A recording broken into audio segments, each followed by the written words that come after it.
E aí, professor, boa noite, bom dia, boa tarde, boa noite, não sei qual horário que o senhor vai estar vendo esse vídeo.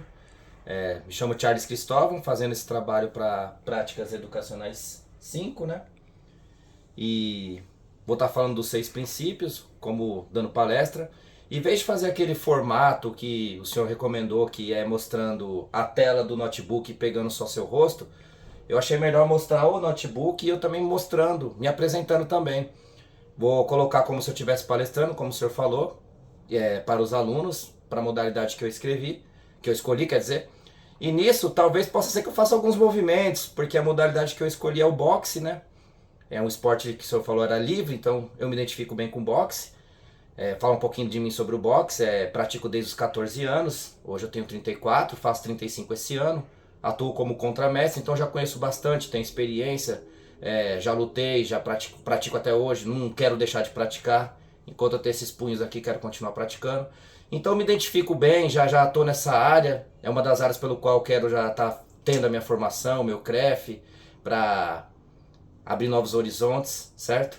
Então eu escolhi essa modalidade, o boxe, aqui me apresentando para o senhor, ok? Possa ser que vai ter momentos que eu possa me levantar, já que é palestra, né? É algo que eu sou um preparador físico e estou passando só a teoria, mas eu gosto de explicar e gosto de desenhar também, então eu vou fazer essas variações, tá certo? Espero que dê para o senhor ver tranquilo. Coloquei aqui os princípios de treinamento esportivo para o boxe. Preparador físico, prazer pessoal, alunos. Me chamo Charles Cristóvão, pratico boxe desde os 14 anos, tenho vasta experiência no cartel e tudo mais. Sou contramestre atualmente de boxe. Justamente aqui, Instituto Boxing Twist, que é a academia onde eu treino, onde eu trabalho, Academia Twist, que fica na cidade de São Bernardo do Campo, tá certo?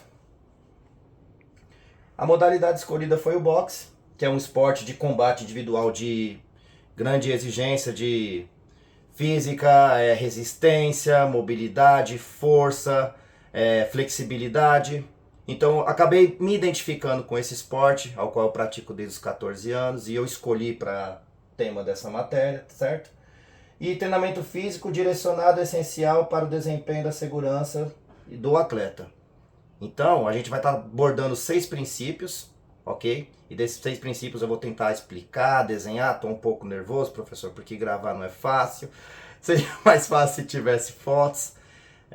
Mas vamos lá.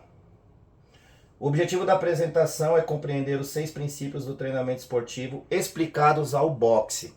Ele se adequa também em outras modalidades, até outras artes marciais, como karatê, taekwondo, muay thai, capoeira, e também para outros esportes como futebol, vôlei. Então eu vou adaptar esses princípios para o boxe. E eu fiquei bem surpreso com o desempenho dessa matéria, dessas atividades, e eu quero passar para o pessoal aí, no caso, os alunos, os atletas que estão sendo treinados, preparados por mim, ok? Vamos começar logo com a individualidade biológica. Cada atleta é único, idade, peso, biotipo, histórico de lesões. Então é uma coisa que nós avaliamos quando nós pegamos os alunos. E lembrando que quando uma pessoa entra para uma arte marcial, no caso eu vou falar com propriedade no boxe, nem todos querem seguir uma carreira profissional. Alguns só estão porque querem aprender uma defesa pessoal, quero aprender a me virar na rua e tudo mais. Então eu trabalho com os dois públicos, o público que quer mais pro lado do hobby, pelo prazer da arte marcial, o conhecimento, e o público que quer focar mais numa carreira profissional. Quero seguir com o pugilismo, quero subir no ringue, quero lutar. Então eu vou tratar os dois assuntos aqui, os profissionais e os não profissionais, ok? Então a individualidade biológica é essencial, porque coloquei como exemplos o quê? Categorias de peso. Eu trabalho com alunos, vocês, meus alunos, estão vendo essas palestras, pesos pesados, pesos médios, meio médios, pesos penas, pesos leves. Então, para cada um, são tipos de treinamentos diferentes. E eu coloquei como um exemplo, os pesos pesados eles focam mais na força. Porque no quesito de velocidade e agilidade, eles não vão ter tanta quanto um peso leve. E como peso pesado, coloquei uma imagem ilustrativa do Mike Tyson, campeão dos pesos pesados, recordista, porque com 20 anos se tornou campeão mundial. E o nosso querido aqui, Popó, que com peso leve, certo? Então a velocidade de um peso leve é muito maior do que um peso pesado. Então a gente tem que respeitar as individualidades biológicas. Inclusive uma aluna que eu possuo, que se chama Gisele, ela tem arritmia cardíaca. Então são treinos bem mais específicos, diferenciados do outro pessoal, porque não pode ser de grande intensidade, ela não aguenta. Tem pessoas com mais peso, menos peso, tem pessoas que têm lesão, então tudo isso é analisado. Então a gente sempre respeita a individualidade biológica de cada um. E trabalhamos de acordo com o objetivo de cada um. Então para atletas mais pesados, a gente vai trabalhar mais força. Para atletas mais leves, mais agilidade. Mas isso não quer dizer que os atletas leves não vão trabalhar força e que os atletas pesados não vão trabalhar agilidade. É tudo de acordo com a característica que você está disputando, seja profissional ou não profissional, ok? Em segundo, adaptação biológica. O corpo sempre se adapta aos estímulos gradualmente. Aí eu coloquei como exemplos aqui a corda, que é muito comum no boxe, em outras artes marciais também, e a manopla, que é quando você segura assim com as mãos, ilustrando para vocês, pessoal, onde os pugilistas, os atletas, ficam golpeando aonde nós estarmos mirando, certo? E esses tipos de treinamento, ele exige estímulos contínuos. É um progresso, ok? Então a adaptação biológica sempre vai fazer você se acostumar com os exercícios que você está fazendo. Então o corpo ele corresponde conforme a adaptação. Você começa a pular corda, de princípio, você vai sentir um pouco talvez seu tornozelo doer, dependendo do peso que você possui. O joelho, você vai sentir dores no quadríceps, você vai sentir dores na lombar, porque o seu corpo não está acostumado com isso. A mesma coisa com a manopla. Enquanto eu estou esticando a manopla e vocês estão golpeando a manopla, seguindo ela na direção, de princípio vocês vão sentir dores na articulação do ombro. Porque vocês não estão acostumados a fazer esses tipos de movimento, mas o seu corpo vai se adaptar. E isso é adaptação biológica, ok? Para o próximo ponto, a especificidade. O treino deve imitar um esforço real da luta. E aqui, seja profissional ou não profissional, vamos sempre trabalhar com o intuito real de uma luta. Porque se você faz o boxe, você não faz simplesmente porque eu quero bater no saco, eu quero recondicionamento, não. Essas coisas vão vir naturalmente. Eu sempre recomendo para todos que não entrem numa arte marcial buscando condicionamento. Entrem numa arte marcial buscando o conhecimento da arte marcial. Eu quero aprender a lutar, seja profissional ou não profissional. Porém, a única forma de você medir o seu conhecimento numa arte marcial é testando, é botando em prática. Então aqui entra imitar o esforço real de uma luta, que também é conhecido como sparring no boxe. Então nós calçamos um protetor, no caso um capacete para que não se machuque. Se a pessoa já é um atleta mais profissional, então só usa o protetor lateral com a fronte livre, sempre protetor bocal, protegendo os dentes, independente de ter a grade na máscara ou não, entendeu? E se a pessoa não é tão profissional, só quer botar em prática os treinos que aprendeu, tipo esquiva, bater, sair e tudo mais, ela vai mais leve, mas sempre simulando um esforço real de uma luta. Aí movimentos de esquiva, soco, deslocamentos curtos, e aqui eu coloquei como exemplo saco de pancada, porque para treinar força, geralmente você não vai treinar batendo numa pessoa. Uma pessoa não é um saco de pancada. Não existe esse treino de a pessoa levantar os braços e tomar socos aqui na região inferior. Não, isso não é treinamento, entendeu? Então saco de pancada existe para isso, para você bater nele. Sombra, também no inglês shadow, para você treinar olhando para o espelho, é melhor ainda, você contra você, sabe? Para você simular uma luta real, você tem que imaginar um oponente na sua frente e você lutando com ele. Não são todos que conseguem fazer isso, ok? E eu coloquei o sparring, como vocês podem ver numa foto aqui, já com capacete, treinando uma luta real. Geralmente aqui é medido 50% da força, porque nem todos querem, por exemplo, existem pessoas que trabalham, certo? Ninguém quer estar no seu ambiente de trabalho com o olho roxo, com o nariz machucado, com o olho inchado, o rosto machucado também. Não, todo mundo quer trabalhar bonitinho. Isso aqui, no caso, evita essas possíveis lesões. E tanto porque para quem luta profissionalmente tem que estar inteiro. Então, a preservação do atleta é essencial, seja profissional ou não, ok? Então a especificidade é isso, certo? Para próximo, a variabilidade. Alternância evita estagnação e monotonia. Então, quando chega um momento de um certo treinamento e você percebe que o corpo está estagnado, você não vê mais melhoras, você não vê mais desempenhos, isso deve ser evitado, porque o corpo se acostuma. É quando entra na homeostase, que também se aplica para o boxe, ok? Para se evitar isso, então você tem que trazer variações nos treinos. E eu coloquei como exemplo os treinos de musculação, técnica, resistência, potência e mobilidade. E isso tem que ser sempre alternado. principalmente na musculação, que é uma área que eu gosto e que eu domino bastante também. Se você ficar muito tempo com um tipo de treinamento, os mesmos exercícios, os mesmos movimentos, as mesmas repetições, as mesmas cargas, o seu corpo se acostuma, você estagna.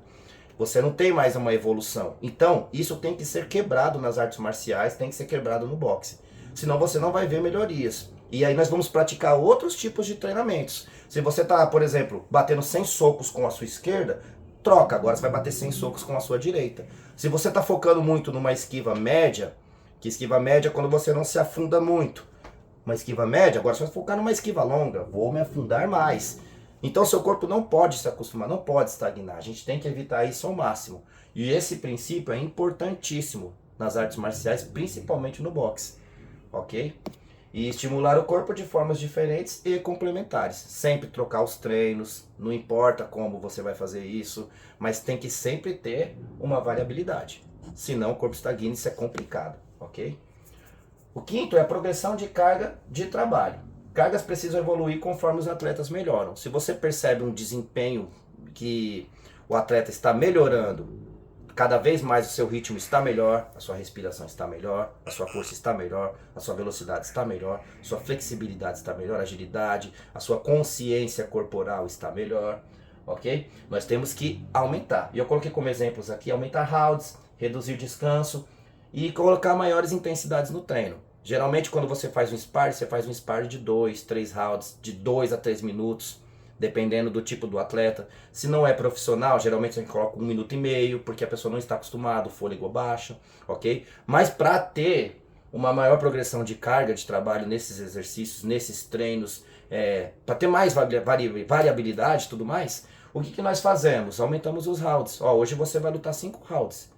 Certo? Hoje, o seu descanso de cada intervalo de round, que é 30 segundos no profissional, vamos diminuir para 20. Não é oficial, mas é para que você se supere, para que você evolua, ok? Vamos diminuir o descanso. Pode ser no descanso de um treino para outro. Olha, eu quero 100 socos no saco de pancada em menos de 3 minutos. Dá uma explosão, certo? Você vai ter agora, de 1 minuto de descanso, você vai ter 30 para você explodir e mandar mais 100. É complicado, mas isso é necessário.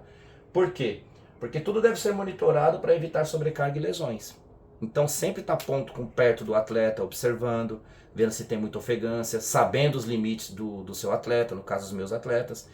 Tá tudo bem, quer continuar, respira, dá para você, não dá, dá uma pausa, respira, ok? Mas tudo com sabedoria. E por último, a supercompensação. Após o esforço, o corpo sempre se recupera e volta cada vez mais forte. Isso aí é padrão. Musculação você pode ver mesmo, conforme você faz os exercícios, causam microlesões no músculo que você está treinando, e é no descanso que você se recupera, que você fica mais forte. Então, você treina pesado, você fez e tem a supercompensação, você descansa, no outro dia você se sente mais forte, se sente mais revigorado, pronto para outra. Eu coloquei como exemplo aqui, ó, após um treino intenso de sparring é 1 contra 1, é necessário repouso. E nisso, você não treina só o seu corpo, você treina a mente também, você treina o espírito. É muito pregado isso, corpo, mente e espírito. Porque mente forte, corpo forte. Então não adianta você estar com um corpo tranquilo, mas a sua mente está sobrecarregada, não pode. A melhor forma de você absorver todo o treinamento que você fez é no descanso. Através do descanso, você analisa as suas falhas, os seus acertos, você analisa os seus defeitos e você começa a se autocorrigir, é o processo do cérebro.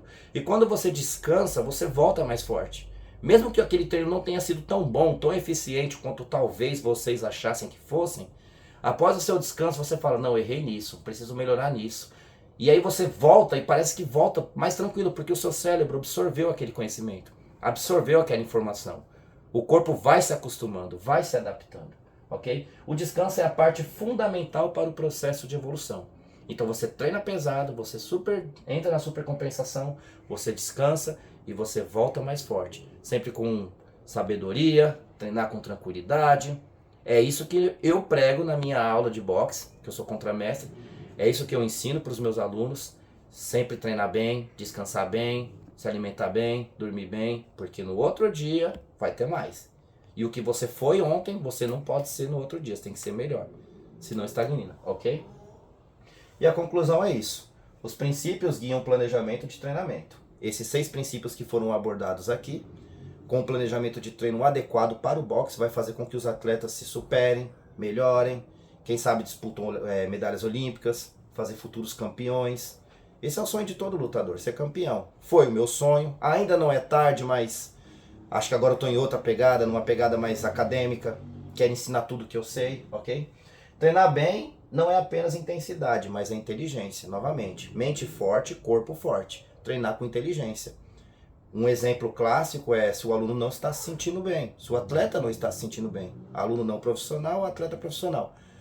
Estou com dor de cabeça, o treino não vai ser legal. Eu prefiro que descanse, que repouse, sabe? Para quando se recuperar, volta para o treino. É bem mais eficaz. Tem que treinar com inteligência, treinar com sabedoria. E aplicar esses 6 princípios melhoram a performance do atleta e evitam lesões. Então, respeitando a individualidade biológica, adaptação biológica, variabilidade, especificidade, a sobrecarga a sobrecarga, deixa eu lembrar o nome, a progressão da carga de trabalho e a supercompensação vai fazer com que os alunos melhorem, não tenham lesões, não se machuquem, porque é esporte, é boxe, é qualidade de vida, traz domínio próprio, traz controle corporal, traz mansidão, temperança, é muito recomendado por psicólogos, tira estresse, tira ansiedade, é vida. Então, esse foi o trabalho, essa foi a palestra. Espero que eu tenha sido claro, professor. Espero que o senhor compreenda o que eu pude passar, baseado no que eu estudei, sobre essas matérias que o senhor passou. Estou bem empolgado, estou um pouco nervoso, mas eu comecei a me soltar mais. Se eu tivesse dado uma palestra mesmo, de repente eu estaria fazendo mais movimentação, mostrando, não só na teoria, mas na prática. Mas aqui eu tentei fazer mais do lado teórico, mas eu gosto mais do lado prático. E eu espero que o senhor tenha gostado. Tenha uma ótima noite, uma ótima tarde, um ótimo dia. Que Deus te abençoe. Obrigado por tudo, pela paciência. E é isso, professor. Fica com Deus. Até a próxima.